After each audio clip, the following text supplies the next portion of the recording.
Dr. Chidambaram, former Principal Scientific Advisor to the Government of India, Mrs. Anna Roy of Niti Aayog, Mr. Rajat Gupta, Senior Director of McKinsey and Company, Mr. Sanjeev Bikhchandani of Naukri.com, Shri A. Didar Singh, Senior Fellow Delhi Policy Group and former Secretary General of FICCI, Air Marshal Naresh Verma, Director of India International Center, and my friend Yamini Iyer, who's President of CPR, Center for Policy Research, but who is also part of the team which is collaborating to put together this series on talking technology, which we call Metamorphoses.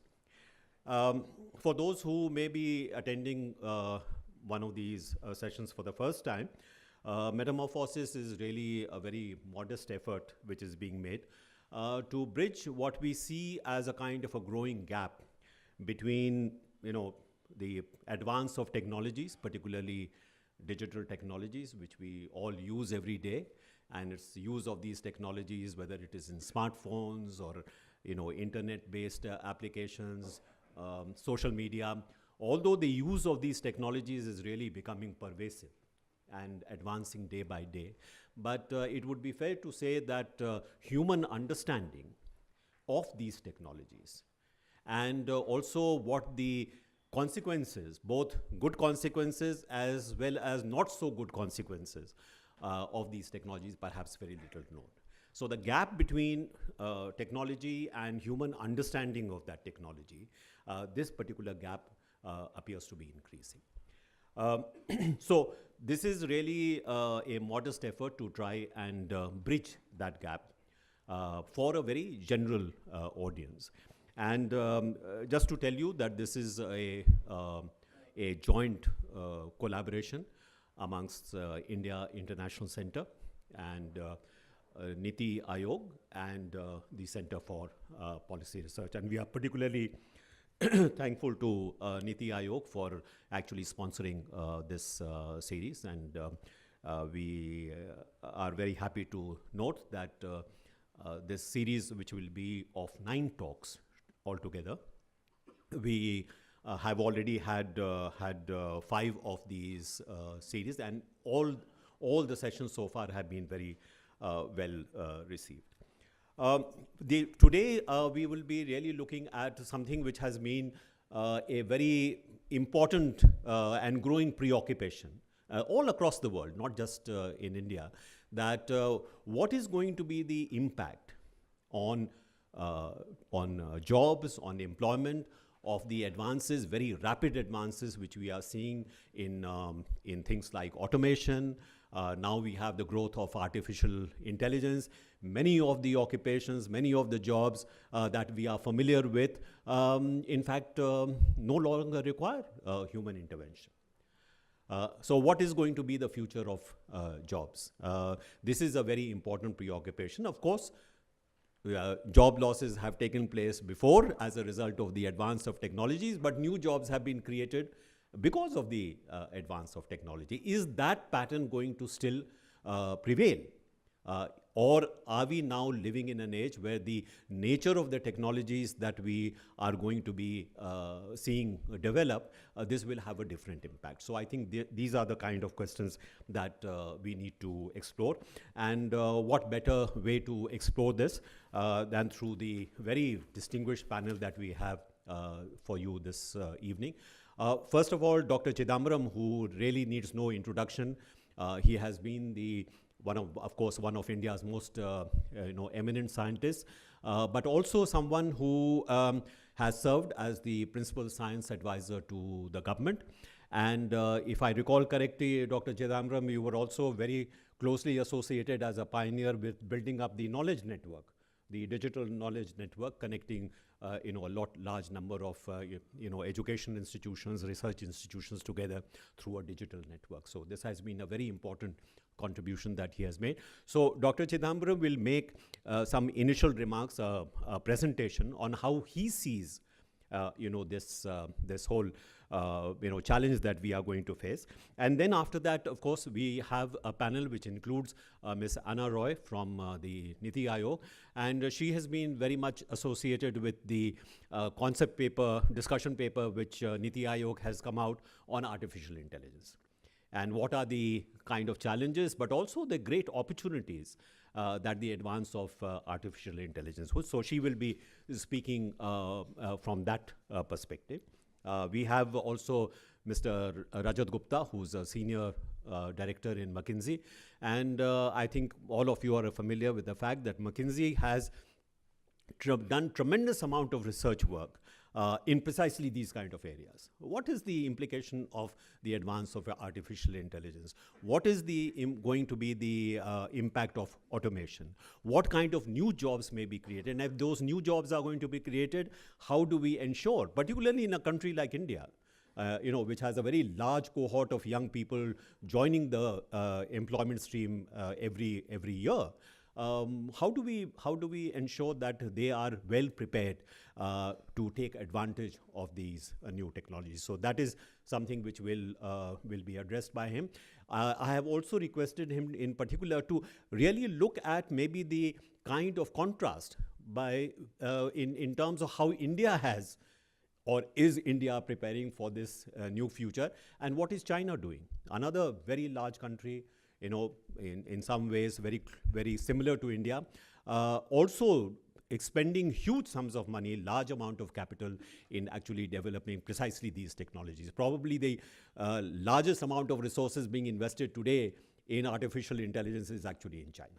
So that is something that we have to look at. Mr. Sanjeev Bikhchandani is, of course, the founder of Naukri.com, which is a digital platform for precisely bringing, the employers as well as those who are seeking employment together using the digital media, and has proved to be very, very successful. So he will be addressing, number one, of course, he will be sharing, I hope, his own experience in developing this particular platform. But what is the promise that it holds for the future? And of course, we have Mr. Didar Singh, as I said, also from the civil service, but also has been the Secretary General of FICCI, and someone who perhaps from the corporate side has seen, the advance of these technologies and how does it affect business in general. So he will also share his perspectives with us. So this is the panel, and I'm sure that this will be a very stimulating interaction this evening. And with that, let me invite Dr. Chidambaram to please make his opening remarks, after which we will have the panel. He will, of course, moderate, and he will ask the other members of the panel to join in and share their perspectives. So may I invite also the panel members to please come and join us on the stage. Dr. Chidambaram, please. Thank you, Mr. Shyam Saranji. Thanks very much. Co-members of the panel, distinguished intellectuals who are assembled here. Firstly, I'm very grateful to Mr. Shyam Saran for inviting me to be a part of this panel and this entire series of panel discussions on this topic of metamorphosis, relationship between technology and society. And it just, as you explained, has attracted quite a bit of attention from people here. You see, technology and society. And the famous futurologist Alvin Toffler said quite some time back that yesterday violence was power, today wealth is power, and tomorrow knowledge will be power. And why was violence power? Still continues to be power. In the sense, whoever has the best technology for inflicting violence was the most powerful.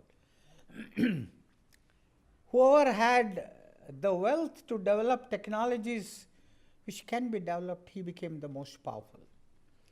And whoever had the capability to convert knowledge into power, knowledge into technology, he became the most powerful. So I paraphrase Alvin Toffler to say, technology is power.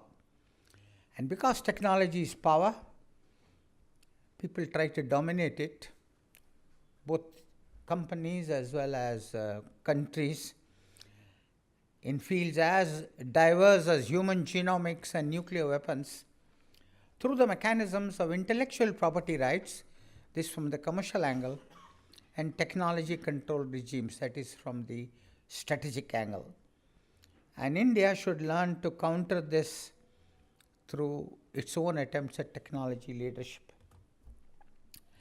Automation and robotics is one of the themes of this meeting, panel discussion. Obviously, automation leads to improved efficiency, higher quality, convenience. It removes drudgery in repetitive operations. And automation is there from automotive manufacturing to even when we do laboratory experiments, we use automation to collect data in laboratory experiments. Otherwise, in the old days, students used to go on collecting data which was repetitive. Robots are useful also for remote handling of hazardous materials, explosives, infectious biological materials, or radioactive materials to minimize human exposure to radiation, or to utilize remote specialized competence, remote surgery. Here you need internet connectivity of the type National Knowledge Network provides, or just to replace human labor. If you do that, of course, it will have an impact on jobs. And then there are humanoid robots. In the last few days, you have been seeing some articles on these humanoid robots. And anyway, robotics is considered an important component of the third industrial revolution. Now then we have a talk about fourth industrial revolution, Internet of Things and Services, which are entering into the manufacturing environment. Of course, we have a group of very distinguished panelists who can talk on whatever they want to talk like. But I would request Mr. Rajat Gupta to talk a little bit more, if possible, on Industry 4.0 or whatever you want to say. Just from your background, it seemed to me that maybe there are disadvantages and hidden risks of automation. Does automation increase the carbon footprint at a time when we are fighting the climate change threat? See, there was a paper from University of California, Davis recently, which suggests, of course, they have taken one, personalized automated vehicles, automated taxis.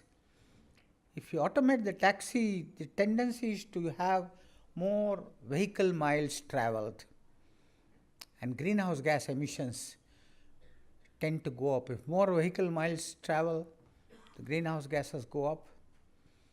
And if you keep it moving to eliminate parking, then they feel, and there is a tendency in some countries, or you don't find a parking space, it could exacerbate these increases. Also, this World Economic Forum website has this, less than 5% of occupations are 100% automatable. Of course, it's something one can debate. But if 30% of the most jobs could be carried out by machines, we should not underestimate. See, person puts in an effort, it is good for the brain. If you let it idle, you get diseases. The risks of what they call boredom. And there are significant health problems, not only Alzheimer's at the ultimate end, but also cardiovascular.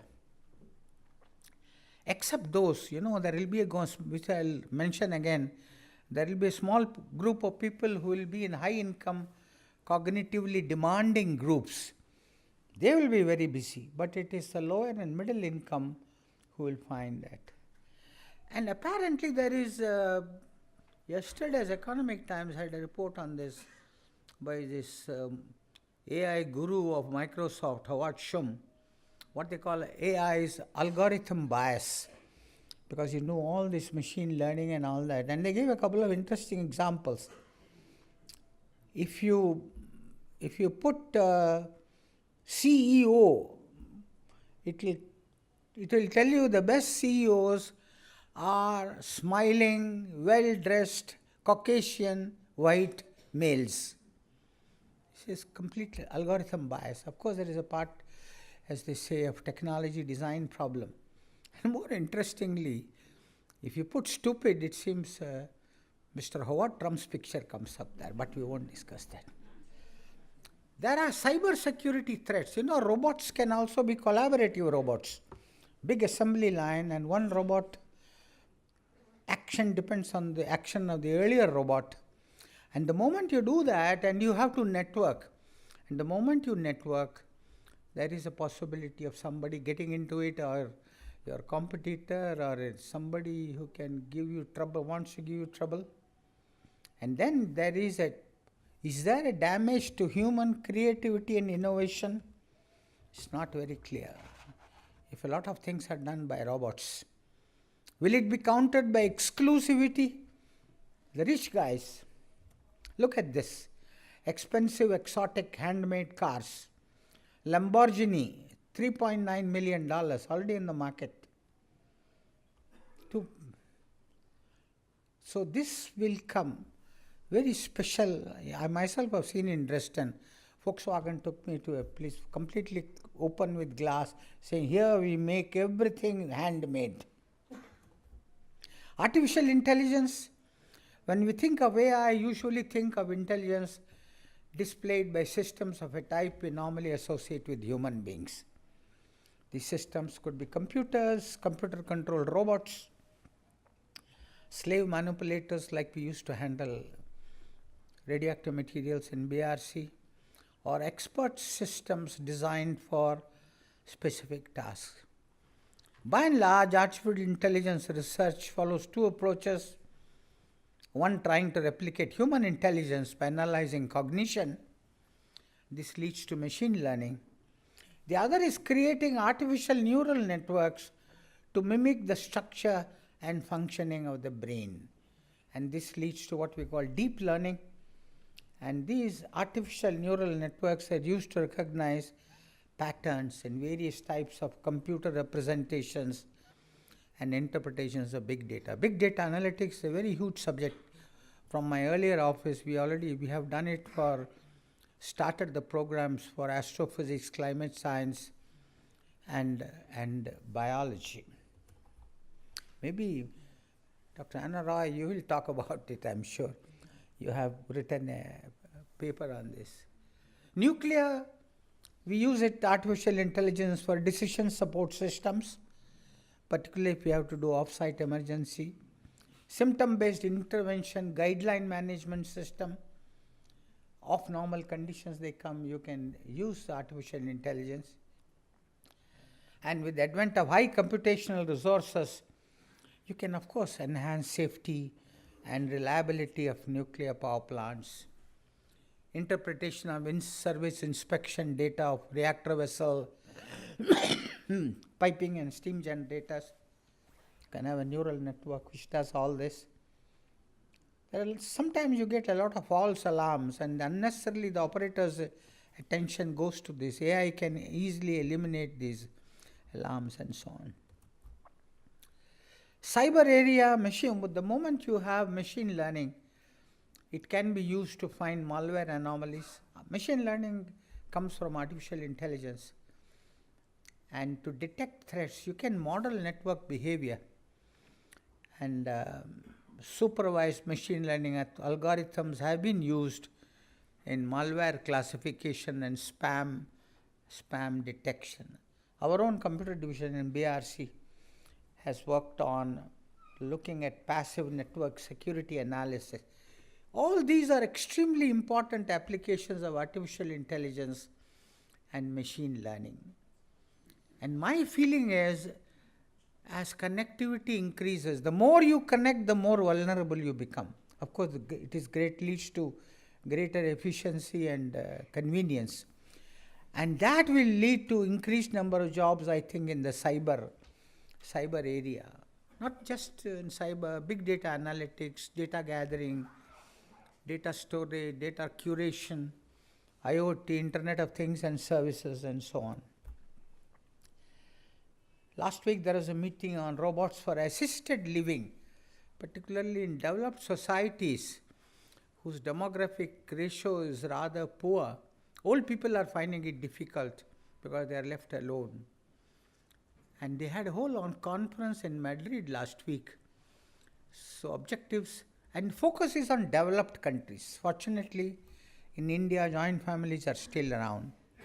So only if you live alone, old people, then can cover a wide range of robotics, including physical, human-robot interaction, safety, verbal, non-verbal communication. PRO jobs can be easily done by humanoid robots.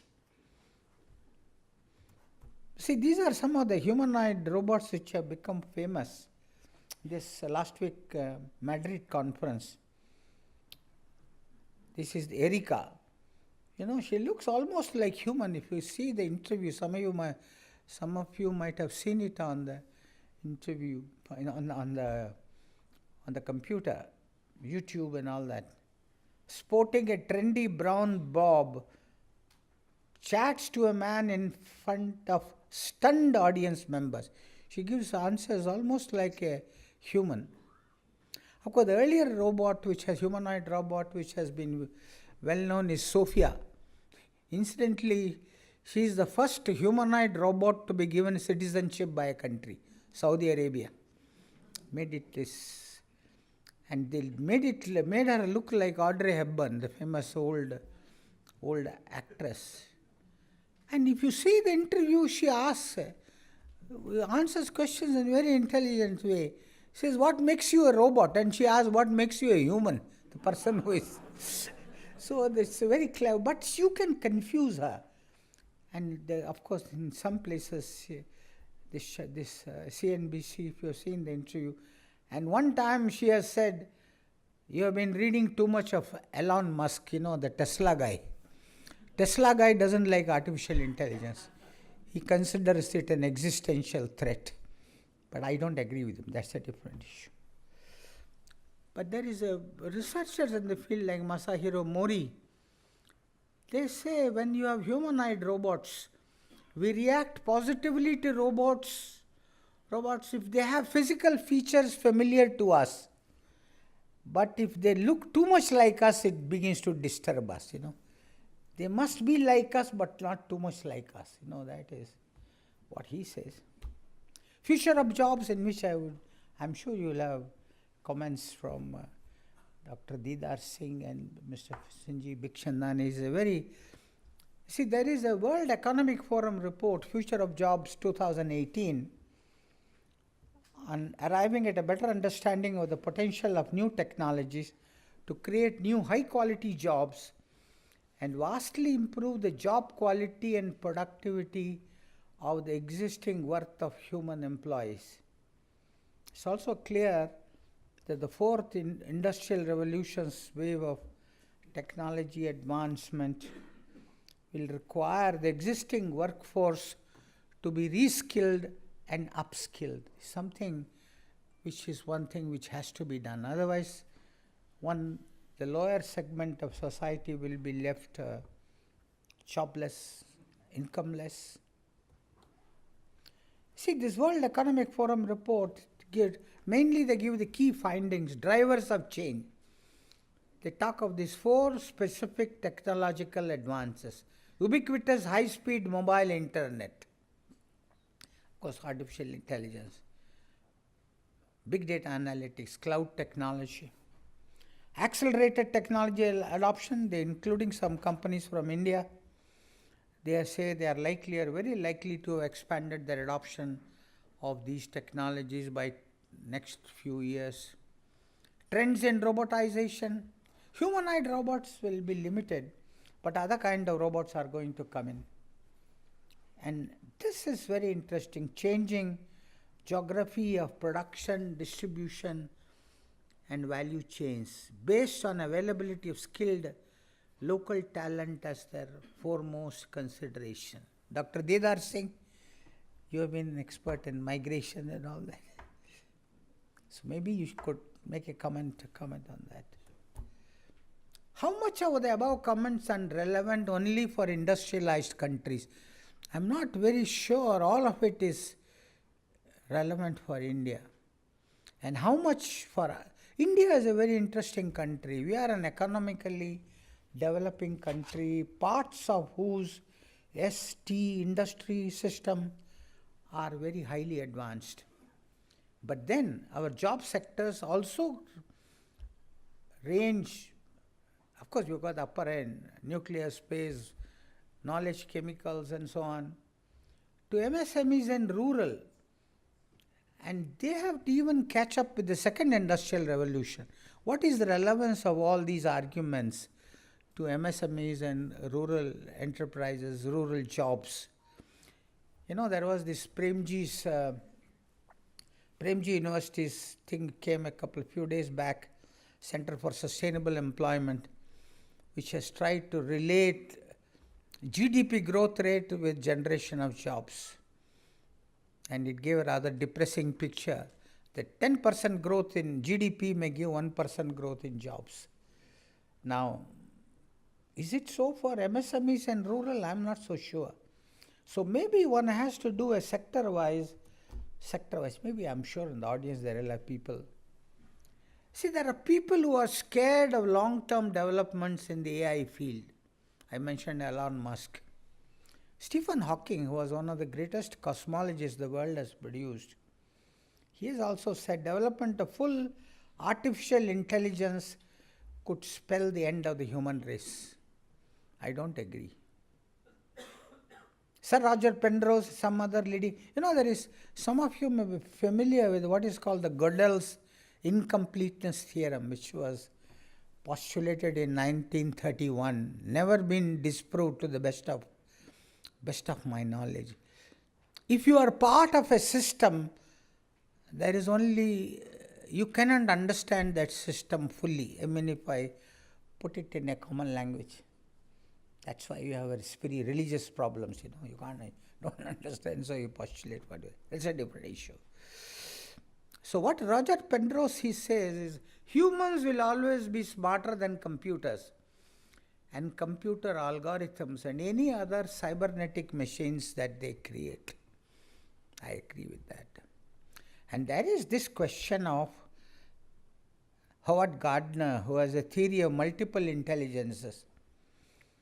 He says intelligence is not only of one kind. When you talk of artificial intelligence, what kind of intelligence are you talking about? And he gives musical. Some people are able to understand and play great music. Linguistic, visual, spatial, bodily kinesthetic. Some people are able to run, do. Of course, you can ask it to do a flip up or something, back flip, one can ask a robot to do. But that is not like running a race or getting a javelin throw award. Logical, mathematical, interpersonal between robots, intrapersonal, and later what Gardner added, naturalistic. You need a kind of intelligence to appreciate flora and fauna. Spiritual, existential. How many of them can be transformed into artificial intelligence? The one in red which I have shown obviously can be transformed. Linguistic, visual, spatial, logical, mathematical. What else? I think still it's an open debate. I think I'll stop here, and I've got some wonderful panel members. I'm sure they'll comment on that. So may I start with Rajat Gupta, please. Thank you, Dr. Chidambaram. Let me begin with my own little experience and also respond to the question on Industry 4.0. So one of the things that I do with McKinsey is work with industrial companies on performance improvements. And much of what Dr. Chidambaram talked about was real to me till about 2 years ago. And between then and now, about half of my work, maybe 40% of my work, has actually transitioned to some form of digital or automation. It's a very rapid change, right? And this has happened predominantly in India, but also outside. So my first experience in some ways with some of these more modern technologies, artificial intelligence, and in this case it was a machine learning algorithm, was with a client it's a steel company in Europe, where McKinsey itself has been talking about big data and analytics for 10 years. But frankly, it was just talk for that time. And one of our clients called us in and said, look, we have introduced a new steel. It's a lightweight steel, good for the environment. And as we've introduced it on our rolling mills, the yield has stopped. It's yield improved over time, as it happens with new products, but it stopped at 80%. And we can't get to 99%, which is what you want for a product to be profitable. So you guys talk a lot about big data, analytics, mathematics. Why don't you come and see what you can do with this? So we sent in a team of people, very different from our usual McKinsey consultants and data architects, who joined up the data from the melt shop all the way to the rolling mills through the process, and some data scientists. And they put the data together for 6 weeks. At the end of the 6 weeks, the data was analyzed for only a week or so by the data scientist. And he used eventually settled on a random forest algorithm, which is a mathematical tool, and came up with 3 hypotheses on the basis of that data. When one of those was implemented, within 2 days, the yield had gone up to 99.5%. The hypothesis in this case that got tested and implemented was the reprogramming of a PLC. There were 6 furnaces as a part of the process, and one of the furnaces, the heating profile wasn't quite right for a certain category of products. So I asked the process engineer here who drove this, what happened here? Because he was used to metallurgical models, through which he would drive improvement, he would set up experiments. And here was a mathematical model, which basically gave him the answer. And he said, look, I would have come to the answer. I don't know whether it would be 9 days, 9 months, maybe 2 years. But the fact that when we put this data together and it spewed out an answer, it was big data. It was bigger data than their computers could handle, right? It had to be sent into the cloud for processing. Some of those technologies that we talked about here. And the fact that it gave me a magical solution so quickly, and not on the basis of a metallurgical model, which I'm used to using, but on the basis of a mathematical model, that was what was amazing for him. So this is a little bit of what got me interested in the space. And today, like I said, about half of my work is in some way, shape associated with this in industrial companies. I'm not talking about telcos. I'm not even talking about banks, which have adopted many of these technologies earlier. So this is a little bit of the pace at which adoption of some of these things are happening, and also gives us a lesson around the kind of power that these technologies have in improving productivity. Now, let me just step back one step, right, to the question that was raised about how much of this is good and how much of this is not so good. I looked up some facts on the introduction of the personal computer. This is in the US. The facts are from the US. Studies have been done there. And what's the net advantage over a 30-odd year period that the penetration of the personal computer has created, right? A technology of the previous generation, of course. The personal computer has created in the US net 15.8 million jobs. That's about 10% of the US jobs. 19 million new jobs have been created. 3.5 million typists and various other people's jobs have been lost, which have been replaced by the word processor and other functions that a computer performs. Of this, 150,000 jobs are direct, 500,000 jobs are indirect, direct meaning actually making computers, indirect meaning software programmers. Enabled jobs are 2.9 million, and the users, which is all of us, people like us, are 12 million jobs. So that's a bit of the, you can probably hear from me, my words, I'm an optimist here, saying that that's the power of technology. It actually creates productivity and it actually creates new jobs, of course, destroying old jobs. Also, again, I connected back to jobs here. This is now coming to the McKinsey Global Institute's work, which is McKinsey's own internal think tank that does research on this topic, has been doing so. I'm on the global advisory board of that think tank. And what we have seen is that the pace of change, and I'll come back and give you some evidence around this, the pace of change that automation will create in terms of absorption of these technologies and the changes that it makes to jobs will not be any different from the pace of change that the personal computer created or machinery in the case of farms created. It will not be any different. In fact, the human absorption capacity and capacity to change is probably higher. Our ability to learn is probably higher than it is today, than it was 100 years ago. So in a sense, our ability to absorb these technologies and change with them is higher. That's not to say that there will not be transition pains. So there will be a group of people who, if they don't change quickly enough, if they don't absorb those sets of skills, or are unable to absorb it for whatever reason, they will go through pain, and we have to take care of them as a society, as a world. So I think there's hope out there, right? So let me now step back and talk a bit about how we look at automation in the McKinsey Global Institute. Some of the facts that you presented there from WEF, Dr. Chidambaram, were the first time that the problem was looked at it in the following way. We basically looked at 800 occupations, 2,000 specific tasks that were carried out by 800 occupations, and across 58 countries. And then on the basis of that, we did a bunch of analyses, and we basically concluded that if you took a technological capability of automation as it stands today and in the foreseeable future, roughly 6 out of 10 jobs would have the potential for over 30% automation. 6 out of 10 jobs in these 58 countries that comprise more than 80% of the GDP of the world. And 50 to 60%, again, something you talked about, Dr. Chidambaram, 50 to 60% of current work can be automated right away, if you just took a pure technological view to this. Now, that's not enough, right? Because technology itself doesn't lead to diffusion and adoption to those technologies. There are 3 other things to be thought about as we think about absorption of technology.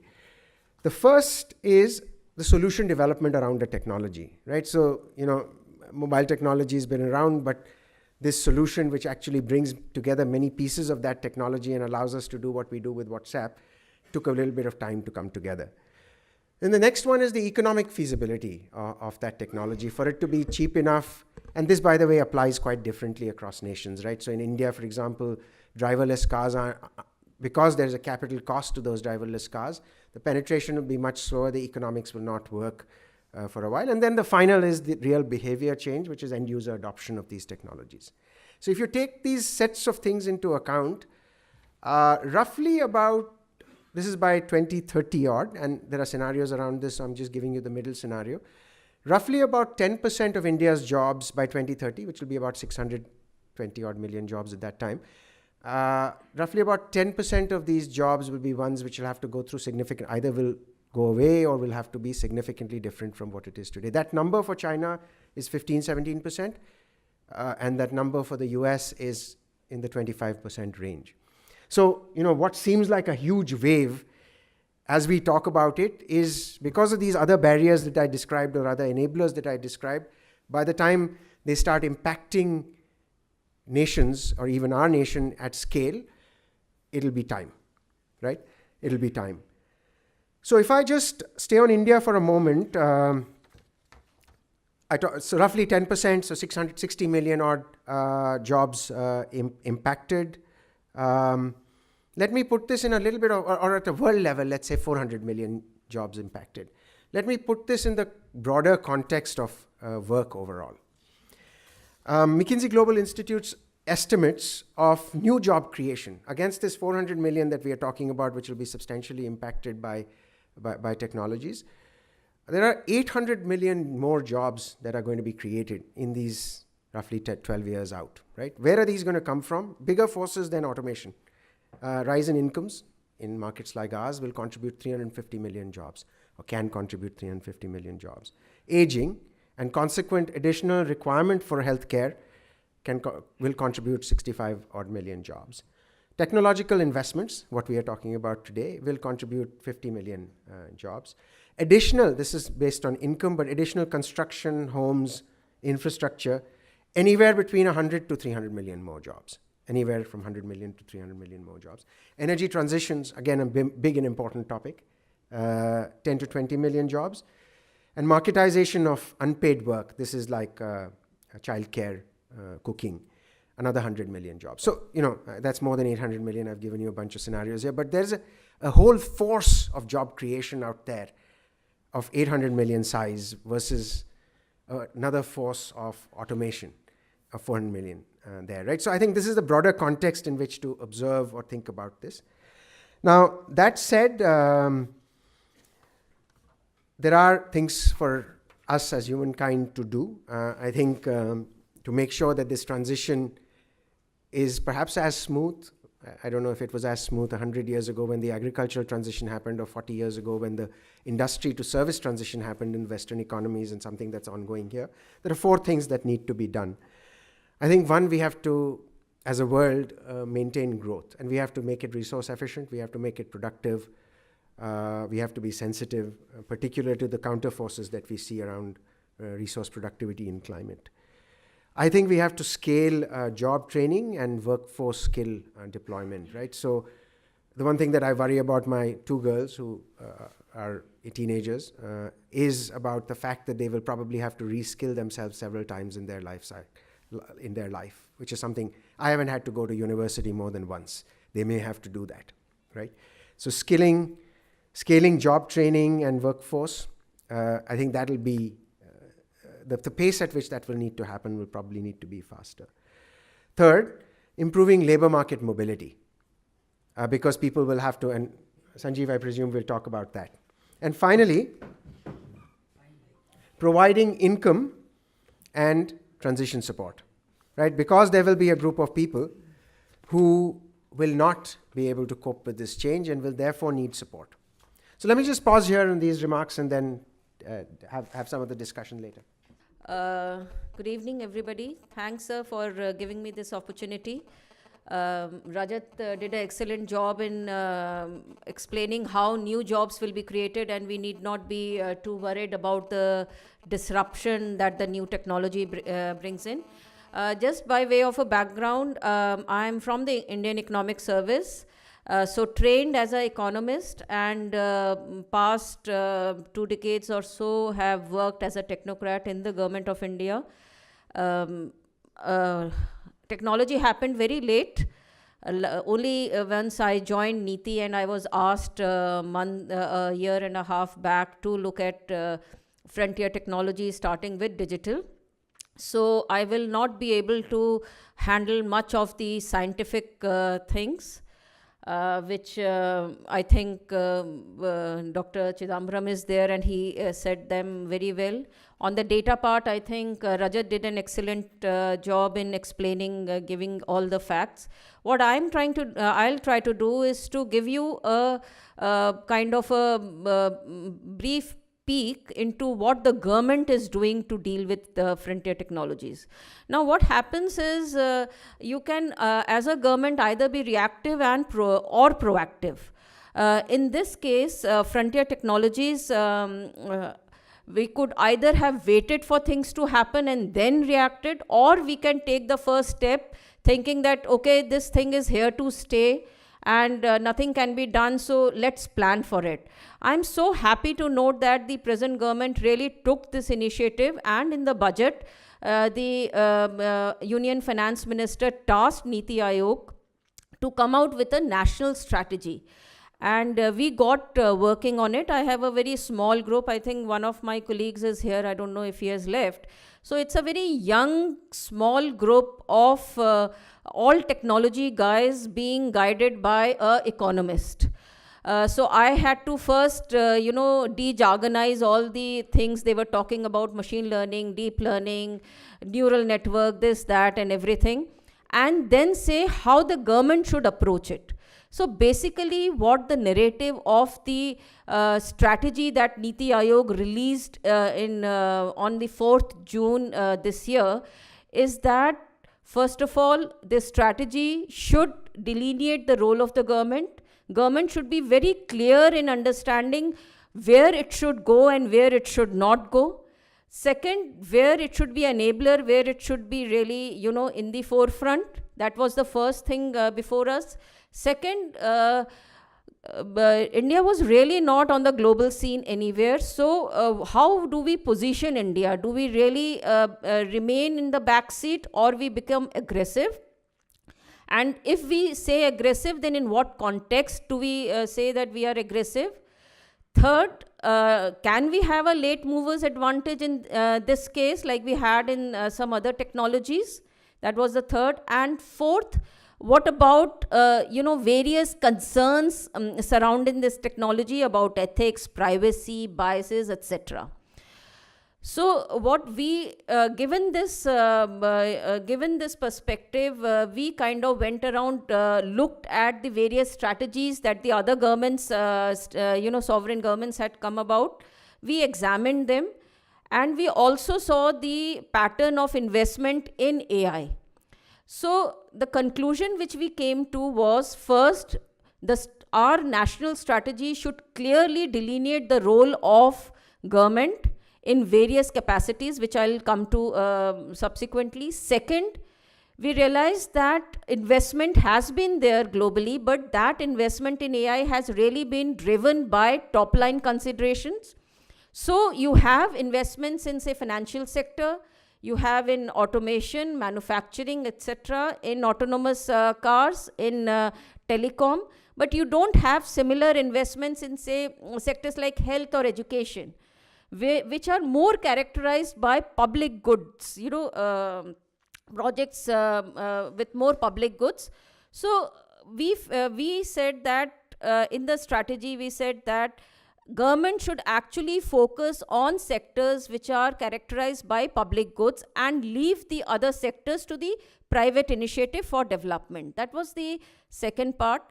Third, it was also that India was really much behind many of the other countries, and if we say we'll be, the leaders in, say, by 2035, 2040, we thought that would sound very jingoistic and very cliched. So, in line with the government's stress on inclusive growth, we focused and we kind of aligned our strategy to inclusive growth. That is frontier technology which enables inclusive growth and where it has the maximum impact. So with these considerations, we also called the strategy AI for all. That is technology which helps the maximum masses of people.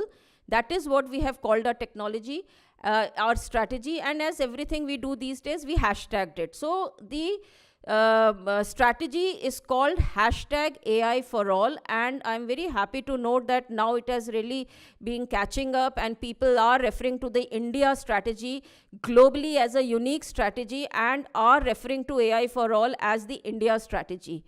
Now, what are the pillars under this strategy? First of all, developing the research ecosystem.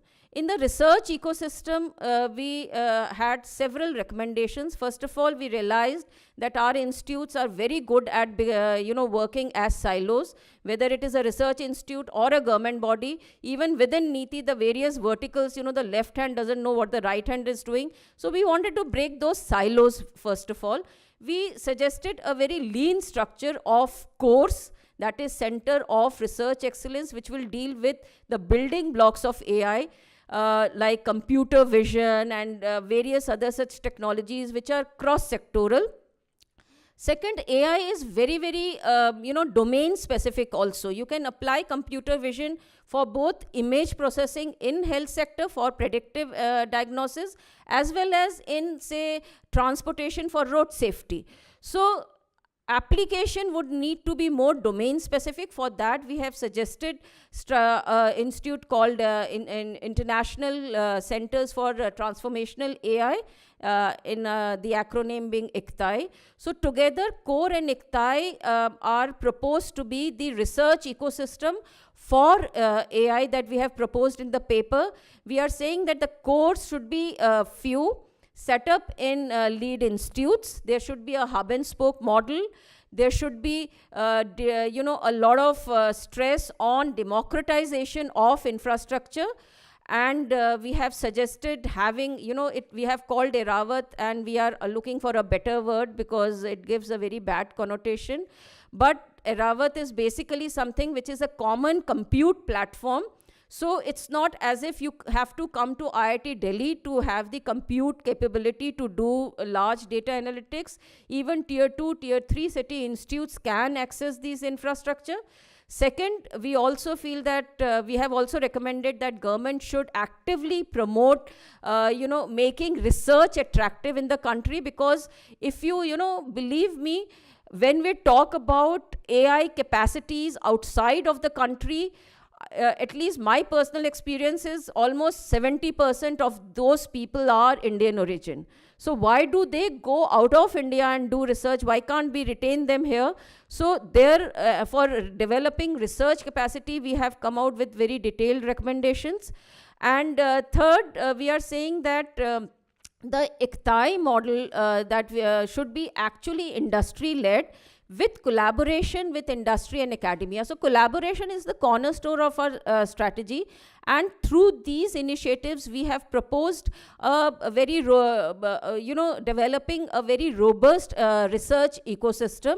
We are presently working on various approach papers on each of these recommendations, and we hope to come out with government approved strategies which will clearly indicate funding from the government and collaboration with both outside and within the country, both industry and academia. So that is the research part.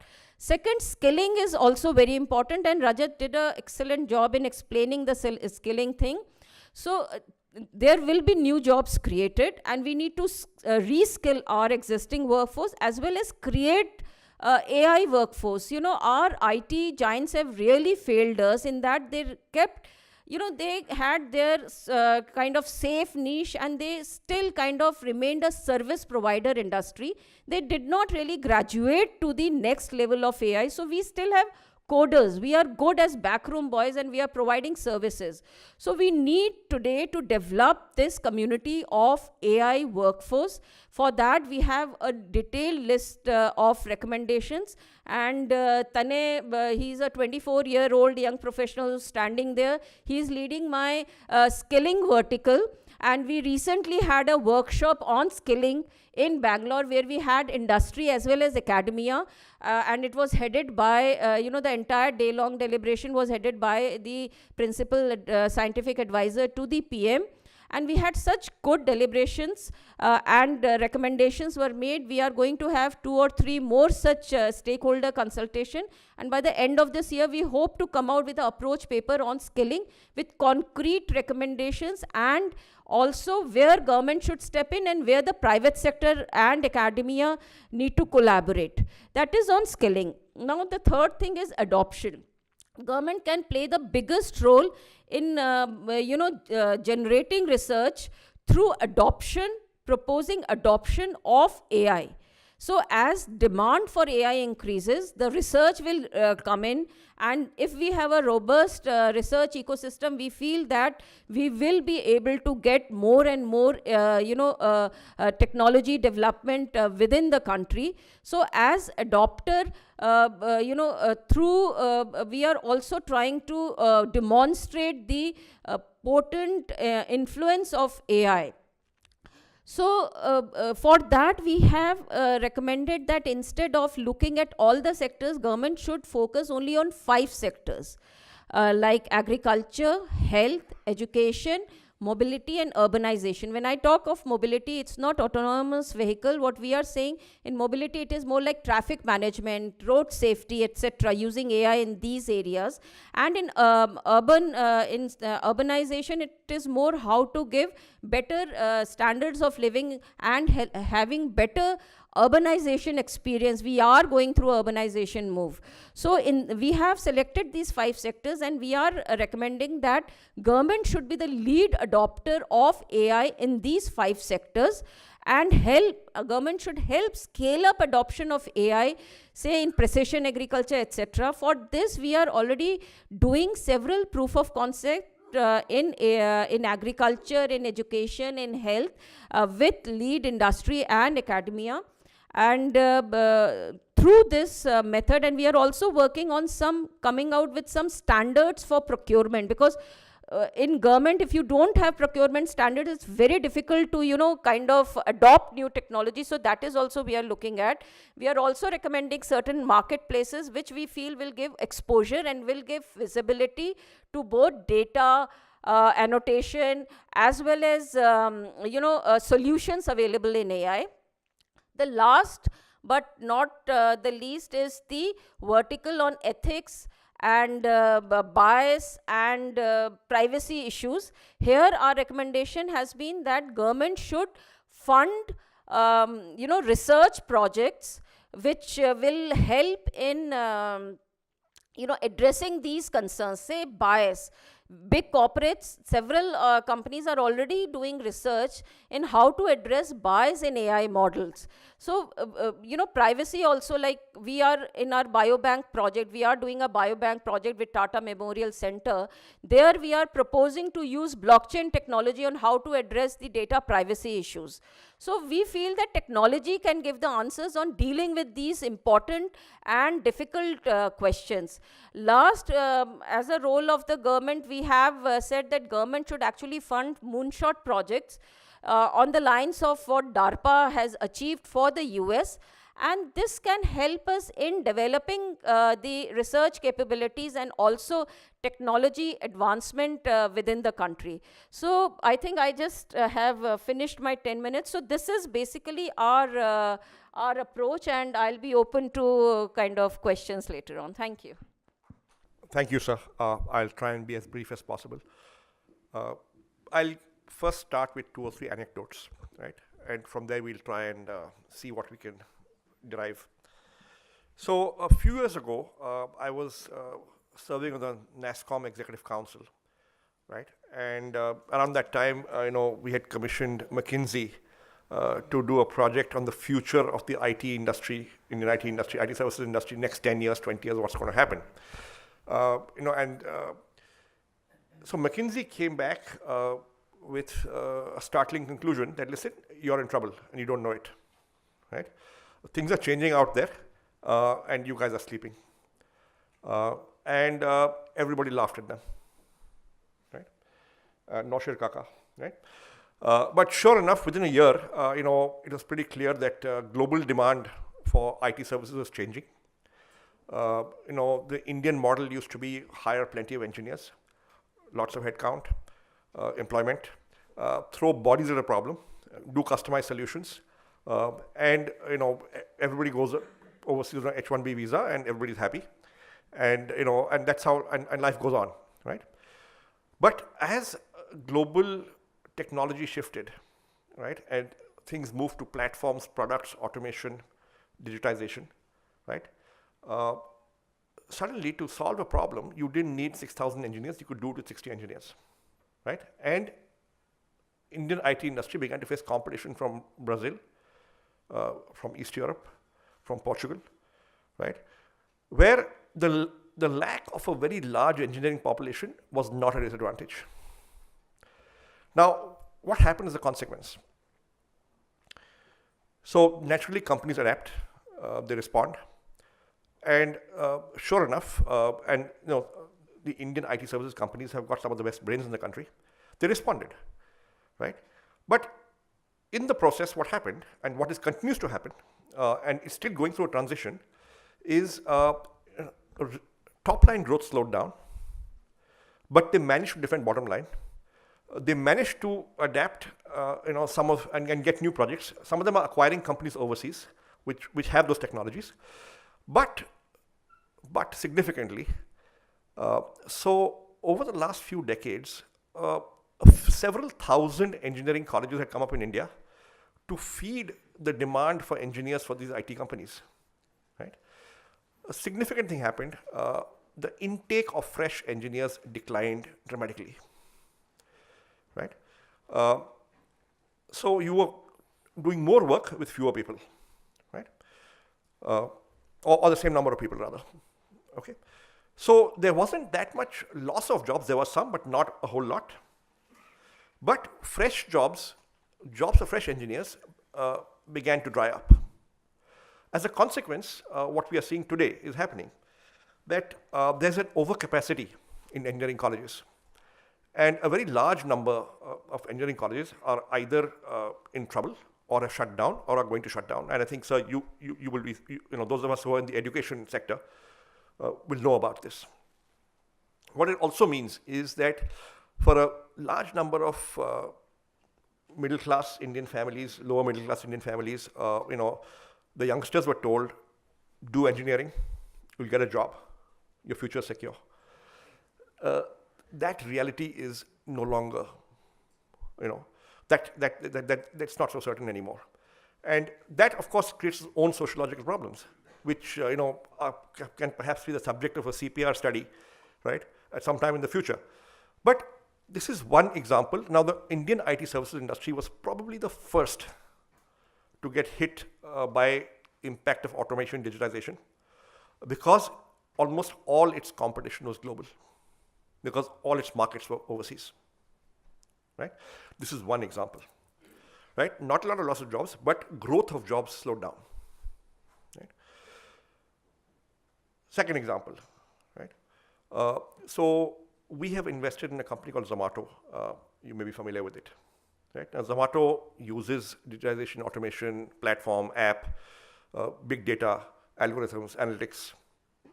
Some of the stuff they do is bordering on AI, right? In future, they will do more stuff that will be clearly AI. Zomato employed 1,500 delivery boys in January this year. Today, that number is 74,000. 8 months, 9 months. They're expecting that a year from now, it'll be 200,000. Now, these are not highly skilled jobs. These are people who can ride motorcycles and can deliver and can communicate in some language, local language usually, right? They own a smartphone. It's part of their job. They have the app. They get the address. They press accepted. They go. Now, they are not in the roles of Zomato. These are freelance guys. But they are employed. And last week I asked Deepinder Goyal, the CEO and founder of Zomato, how much does the average delivery boy make?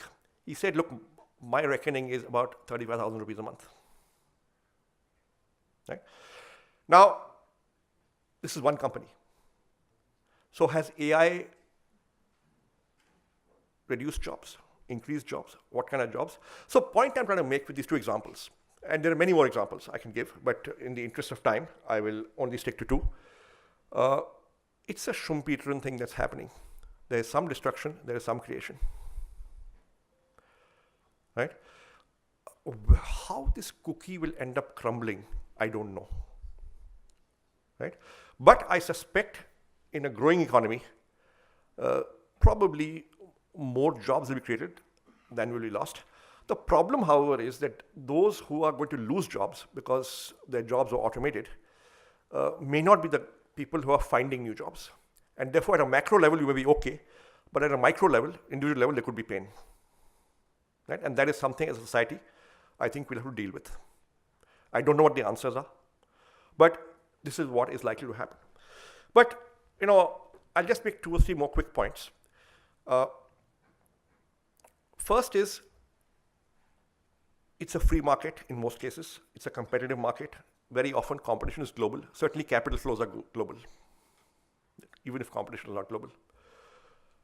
So if it makes money sense and business sense to automate, automation will happen. I don't think you can stop that. Because if you don't do it, competition will do it, and then you'll be out of business, so you'll do it. Right? So if Zomato didn't do it, Swiggy would have done it, and Swiggy has done it. And if Swiggy didn't do it, then Food Panda would do it.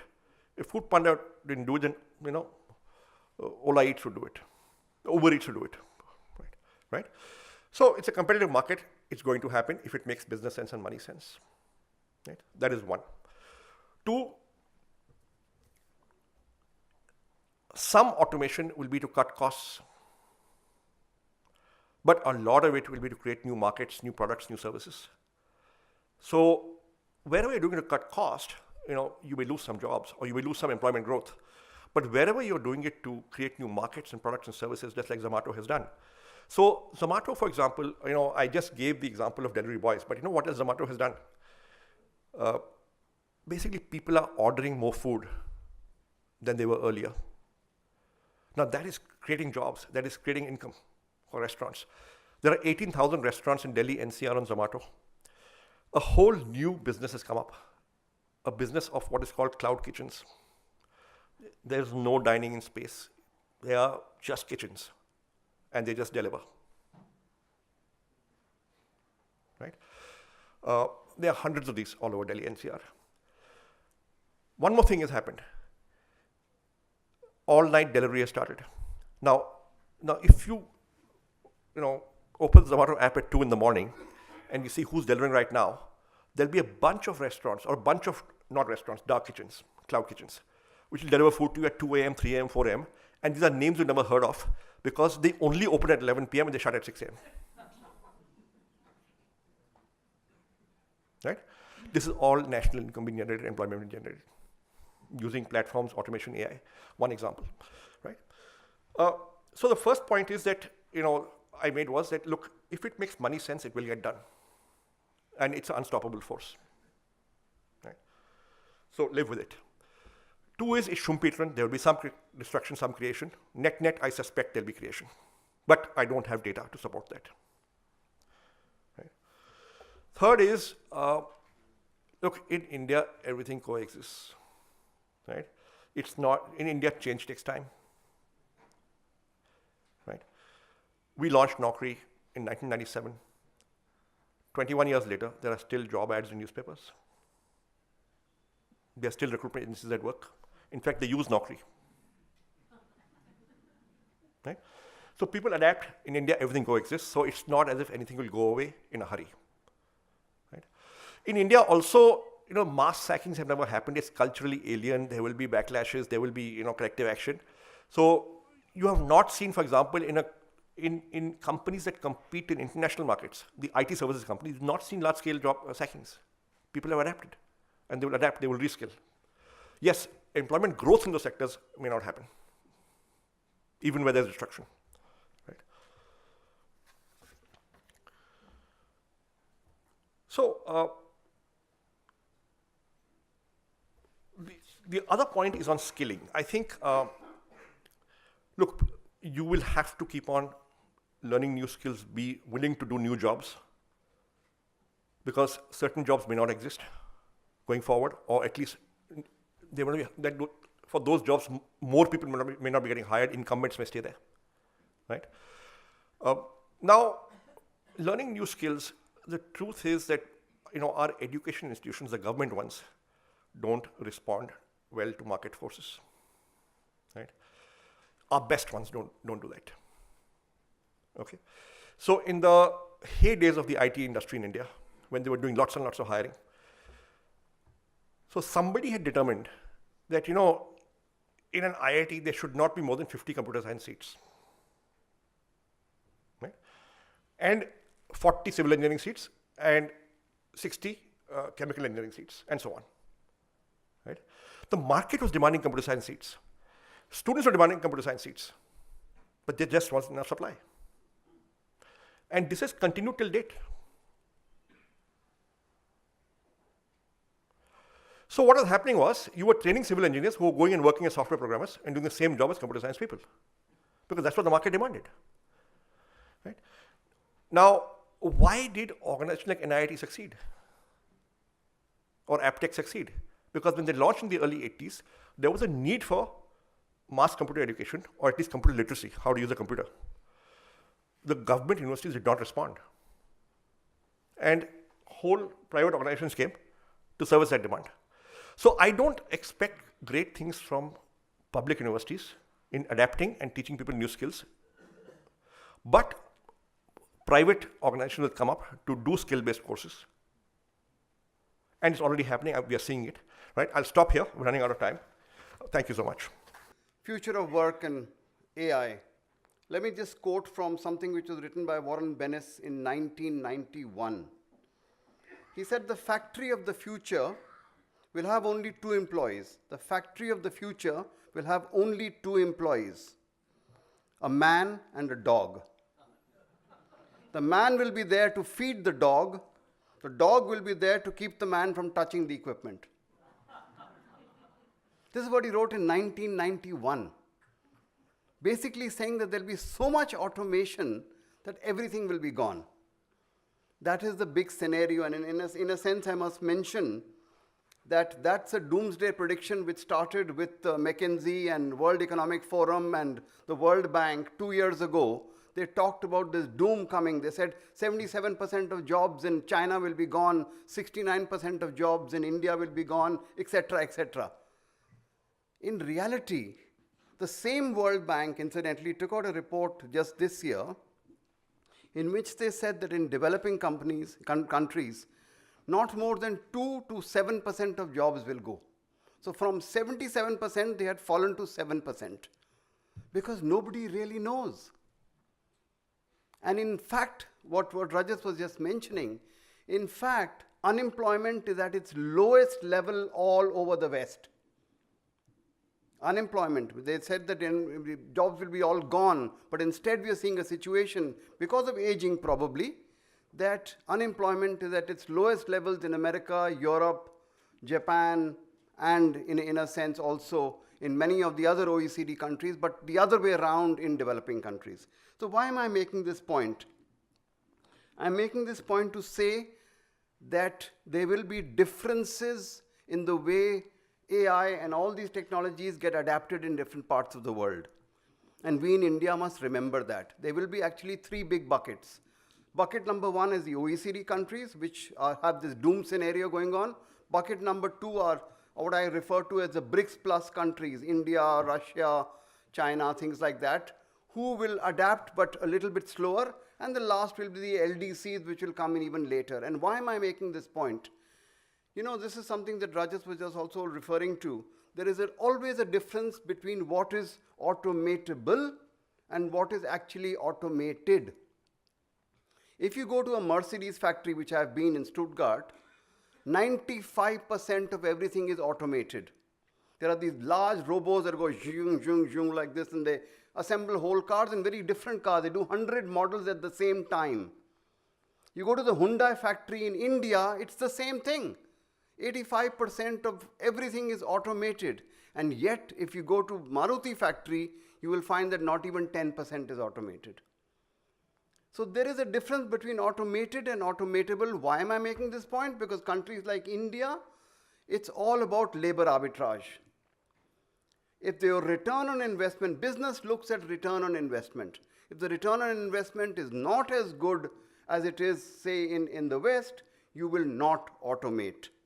And why am I dwelling on this point? Well, particularly because I happen to be a member of what's called the Global Commission that the ILO set up. It's a global commission on the future of work. And we've done a lot of research in this area. So I'm going to make a few very, very quick points which will just bring us to what we were talking about in terms of AI and how the future of job scenario looks at.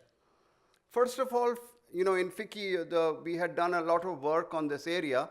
And what you were mentioning sector-wise, we did 5 sectors in FICCI, and they're going to do another 5 after this.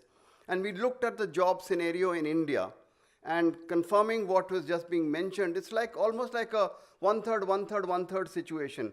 1/3 of jobs will be gone, 1/3 of jobs will be new, and 1/3 of jobs will have to readapt themselves to the future. But having said that, let's also remember that it's not a scenario that's going to just end with 2022. We seem to think that all scenarios end in a time frame. And here I'm quoting from, you've heard of this fellow, Yuval Noah Harari. He's a historian from Israel. And he has said that what's going to happen in 25 will be repeated in 35, will be repeated in 45 and 55. So this scenario is not going to stop. We have to learn to adapt to a situation which is going to be constantly turning and changing. In that context, let me mention something about technology, what we refer to as management by algorithm. In technology, let's remember, I'm going to make only 3 very small points here, which are of some, I think, relevance to all of us. Number 1, new technologies are deflationary. What does that mean? That means consumers get products at cheaper cost, but productivity in companies increases, but profitability does not. That's something that McKinsey will confirm. Secondly, people do not fear technologies. They actually fear that they will not have control over them. That is the reality. We are scared of this. And in this context, sir, you were mentioning about the famous Stephen Hawking, and I'll add Tim Berners-Lee to this. They have actually said that we need to control AI. That at some stage, that's the real elephant in the room. That at some stage, mankind will have to look at regulating AI, because it can go far beyond what we are thinking of in this way. But finally, I will mention that actually, if you look at technology, and here I agree with the speakers who've spoken before this, that if you agree with this, technology will bring abundance. There is this book called Abundance. It's well worth having a look at. Technology does bring abundance, and abundance particularly in the social sectors. What Anaji was just mentioning, health, education, poverty, agriculture, these will get really addressed and solutions to them will be found. But what will government do about it? Incidentally, government, as we all know, has only actually 3 tools. Tool number 1 is taxation. Tool number 2 is infrastructure. And tool number 3 is procurement. That's all that government can do. And it is very nice to hear that we have an AI policy and we are going to be looking at it, but we have to break this up into these 3 key areas. How are we going to react, and how is government going to react? And in industry, what will industry do? Industry has 4 major issues, and I'm seeing that I've got 2 minutes and 45 seconds left.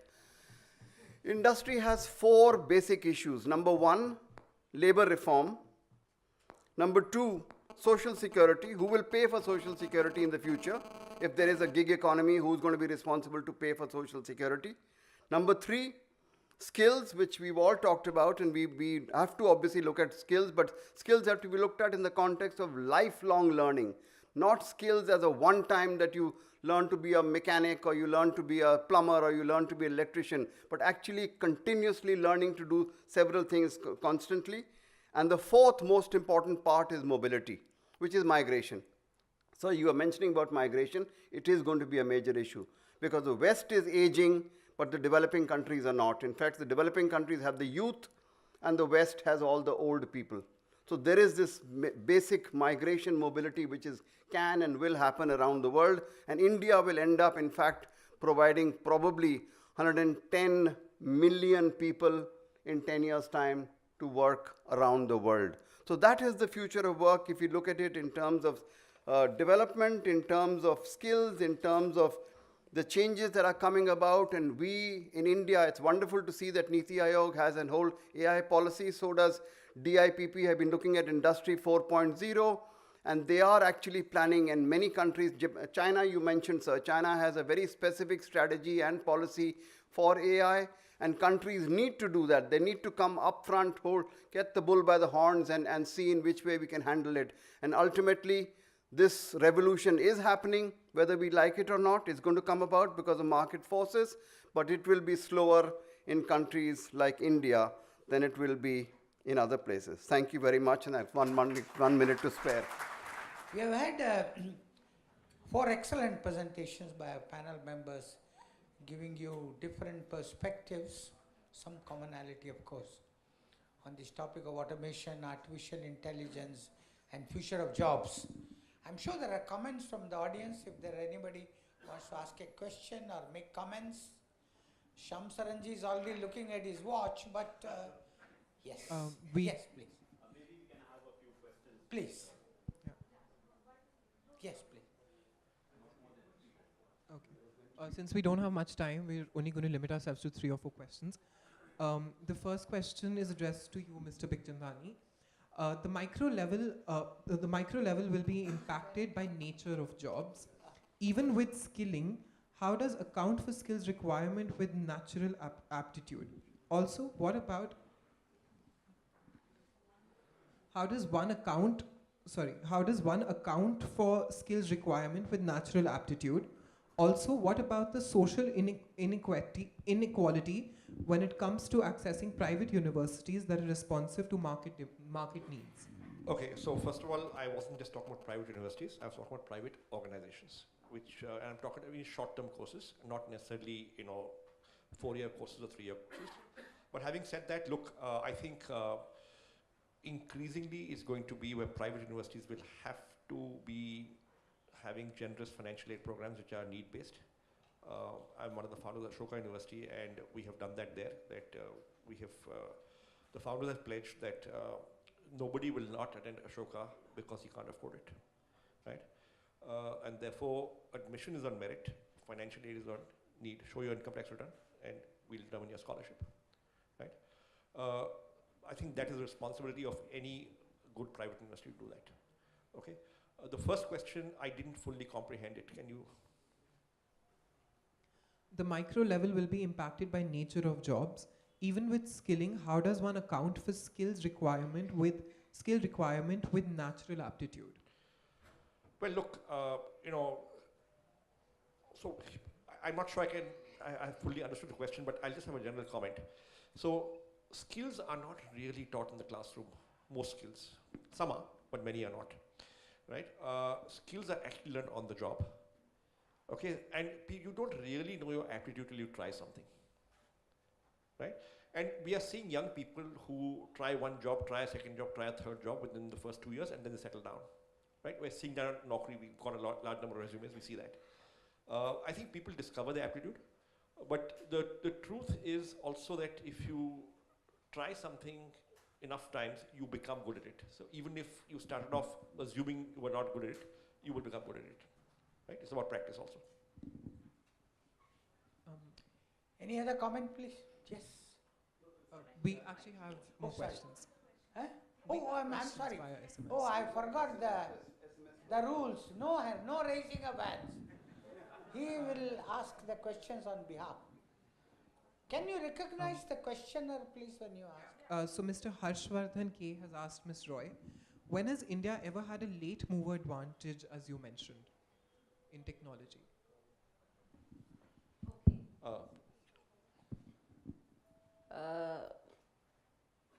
The late movers advantage, when I said in the context of AI, it was, AI, if you understand AI, it is more about developing algorithms, etc. And then the bigger problem is implementation of the technology. So we can have the late movers advantage in that the algorithms which have already been developed, we can use them, and these can be further refined with the data.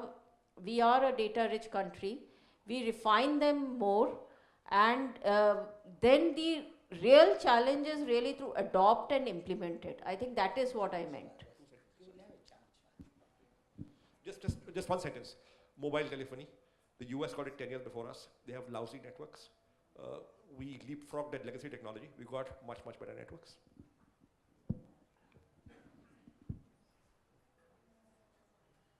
The Nobel Foundation outlined that the Nobel Prize 2018 focuses on humanity and knowledge to provide solutions through the interlocking between climate change, technology, and macroeconomic analytics in the long run. Can you read a little more slowly and Sure. more loudly, please? The Nobel Foundation outlined that the Nobel Prize 2018 focuses on humanity and knowledge to provide solutions through the interlocking between climate change, technology, and macroeconomic analytics in the long run.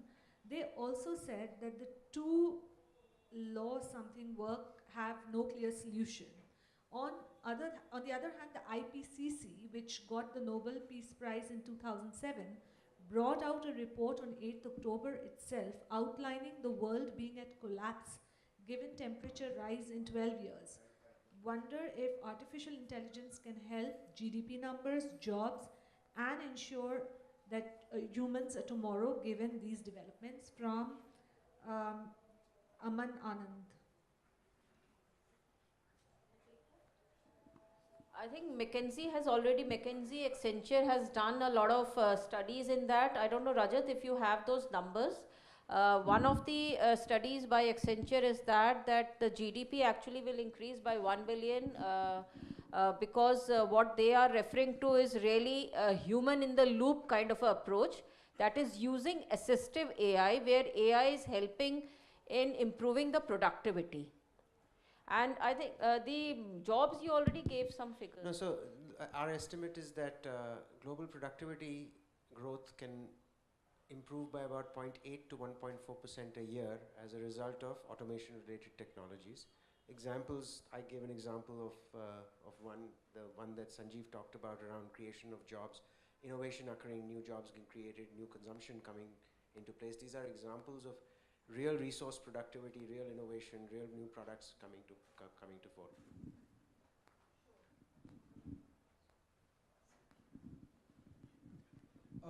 This is to you again, Mr. Bikhchandani. You spoke of Zomato leading to AI through delivery boys.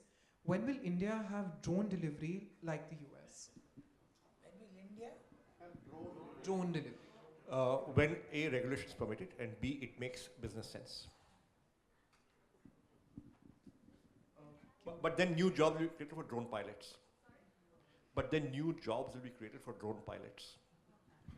Drones are going to be used for a variety of applications.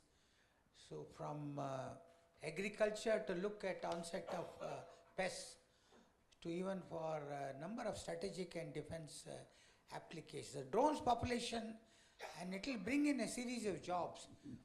See, we should look also at as she correctly said, somewhere down the line we mistook IT for IT services export oriented. And in our euphoria on that, we forgot all about hardware. And when we talk of automation, it is hardware. And that is the one we have to. And the same thing when creation of drones. And we have people who are working on very advanced drones even in India, which will need, yes. So Kiran Bhargav asks this question. Aren't artificial intelligence and robotics reinforcing pre-modern ideas about gender, gender-based division of labor, and slavery? Siri, Alexa, etc., to name a few. Is the evolving technology not leading to gender bias and slave-master relationship, which might have adverse impact on society, particularly on women?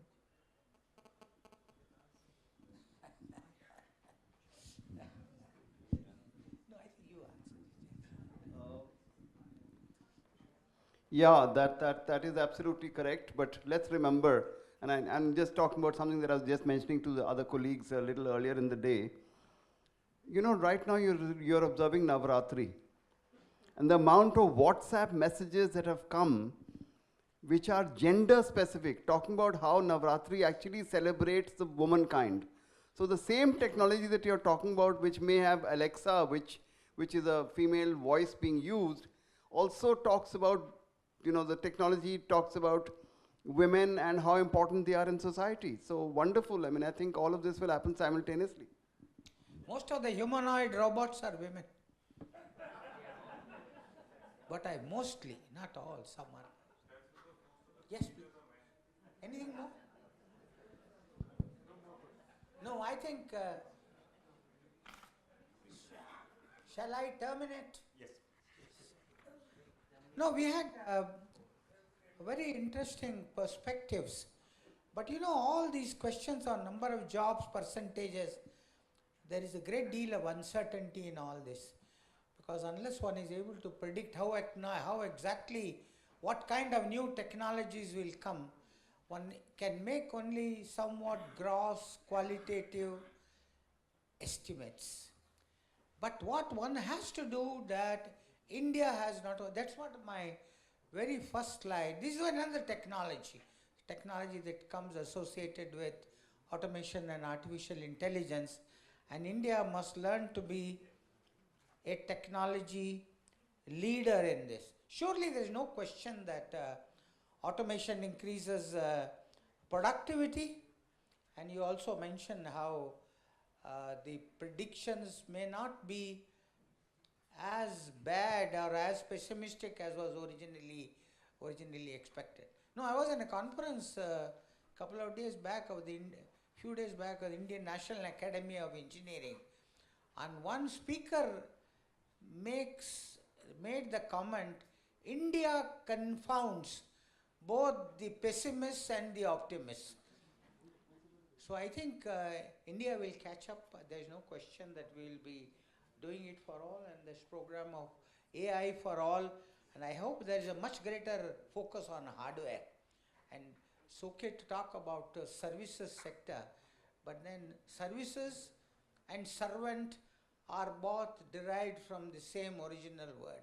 We want to be ahead of that. Overproduction of engineers, this is a problem. And in queuing theory, the first thing they teach you in queuing theory is if the supply exceeds the demand, the value of the product begins to crash. And that anything can be shown. And this has happened whether it is potatoes or PhDs or engineers. And we have to make sure that the engineers we produce, not only the numbers of engineers, but the type of engineers and the new kind of the knowledge. The higher income jobs are going to require people who are highly qualified and who are aware of all technology developments. And India should be able to. Big data analytics is everywhere, from service sector, societal sector, to even high areas of science, astrophysics, or climate science. And all these techniques are extremely useful. Machine learning, deep learning, all these are going to be applied, and the same things can be also applied for societal and service data. This is a moot question. Should we regulate artificial intelligence? Firstly, we must be convinced that artificial intelligence is really as damaging as one thinks. This is a question which is still continue to be debated. At one time they thought nanobiotechnology should be regulated because it may create new kinds of organisms which can damage. But then, fortunately, that thing died down. And you heard the book on abundance which you have, Diamantis, I think. That's a wonderful book by a guy called Diamantis, which is a very optimistic thing on there is enough in the world, abundance. Abundance is the main theme of the world. I think I'll close on that optimistic note. Thank you very much.